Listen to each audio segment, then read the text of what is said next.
मध्य प्रदेश में मोहन सरकार के गठन के बाद से ही लगातार ये सवाल उठता रहा है कि प्रदेश में लाडली बहना योजना जारी रहेगी या फिर नहीं, क्योंकि चुनाव के दौरान भी लाडली बहना योजना की सबसे ज्यादा चर्चा थी। और अभी कुछ दिन पहले ही मोहन यादव ने कह भी दिया कि शिवराज सिंह चौहान के द्वारा जो भी योजनाएं चलाई जा रही थी वो जारी रहेंगी। और हाल ही में ये पत्र भी जारी किया गया कि जिसमें कि लाडली बहना योजना के तहत 10 तारीख को महिलाओं के खातों में जो राशि है वो आएगी।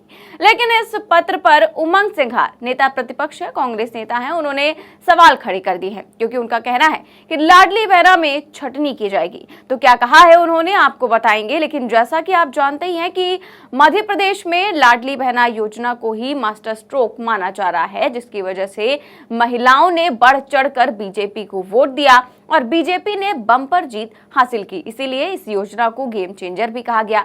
लेकिन जीत के बाद से ही सीएम बदल गए और शिवराज सिंह की जगह मोहन यादव मुख्यमंत्री बन गए, जिसके बाद से ही सवाल उठने लगे कि क्या अब लाडली बहना योजना बंद होगी। लेकिन हाल ही में मोहन यादव ने कहा कि 10 तारीख को लाडली बहनों के अकाउंट में पैसे आएंगे और इसको लेकर अब एक पत्र भी जारी किया गया है, जिसमें सभी जिला कार्यक्रम अधिकारियों को लाडली बहनों को अगली किस्त देने से पहले पात्र हितग्राहियों की सूची भेजने को कहा गया है। इसी आदेश पर उमंग सिंघार ने सवाल उठाए हैं। उन्होंने ट्वीट कर लिखा कि शुरू हो गई पात्र और अपात्र की छटनी। आज महिला एवं बाल विकास आयुक्त ने लाडली बहना योजना के तहत अजीब सा आदेश निकाला। इस आदेश में जिलों के कार्यक्रम अधिकारियों को पात्र हितग्राहियों की सूची बैंकों को भेजने के लिए कहा गया है। जब पिछले 4-5 महीनों में जिस सूची के आधार पर लाडली बहनों को आर्थिक मदद दी जा रही थी, क्या वो पात्र हितग्राहियों की सूची नहीं है? इस आदेश की भाषा संदेह उत्पन्न करती है कि मोहन यादव सरकार इस योजना में कुछ खुरपेच करने वाली है।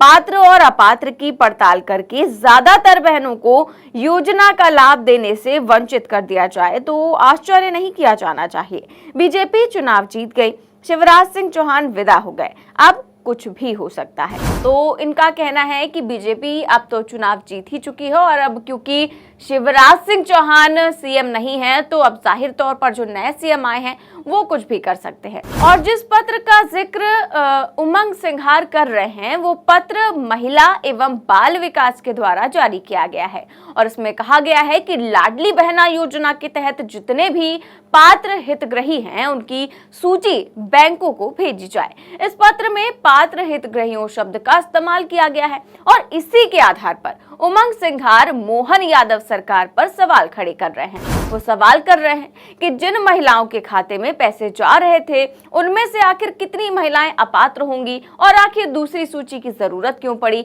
आखिर क्यों पात्र हितग्राहियों की सूची दोबारा से बैंकों से मांगी गई है। हालांकि अब देखने वाली बात ये होगी कि इस पर मोहन सरकार क्या कुछ जवाब देती है, लेकिन फिलहाल सस्पेंस बरकरार है, जो कि 10 जनवरी को ही साफ होगा जब किस्त जारी होगी महिलाओं के खातों में।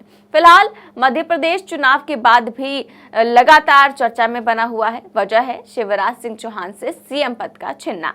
शिवराज सिंह चौहान भले ही अब सीएम पद पर नहीं हैं, लेकिन उनके भांजे भांजियां, उनकी बहनें अभी भी अपने मामा के पास ही परेशानी लेकर आ रहे हैं। ये नजारा देखिए शिवराज सिंह चौहान के घर के बाहर का है, जहां पर 2018 शिक्षक पात्र भर्ती में उत्तीर्ण अभ्यर्थी मामा के घर पहुंच गए हैं। इन अभ्यर्थियों ने शिवराज सिंह चौहान से मुलाकात और कहा कि 5 साल पहले भर्ती आप ही लेकर आए थे, आप ही के कार्यकाल में निकाली गई थी, लेकिन आज तक नियुक्ति नहीं मिली। वहीं अभ्यर्थियों ने यह भी कहा कि आप हमारे लिए पहले भी सीएम थे, आज भी सीएम हैं और आगे भी आप ही रहेंगे। हम अपनी बात, अपनी समस्याएं लेकर आपके पास ही आएंगे।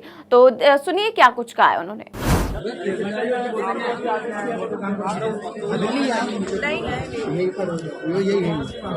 आराम से आना।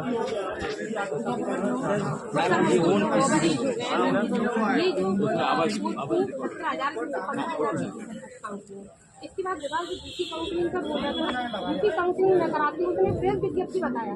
प्रेस विज्ञप्ति के लिए उन्हें एग्जाम कंडक्ट कराना चाहिए था, उन्होंने एग्जाम नहीं कराया। 2018 से अभ्यर्थियों को लिए और कहीं ना विज्ञापन में और ये मीटिंग हुई थी तो उसमें उन्होंने स्वीकार किया है विभाग ने। पूरा ये है, इसमें 5935 तक वर्ग व्यक्ति बचे हुए हैं इनके पास और वर्ग 2236 तो मामा जी हम बहुत ज्यादा परेशान हैं। मामा जी हम लोग 6 सालों से परेशान हैं इसकी परेशान है। बात ऐसे हो जाए दीदी आप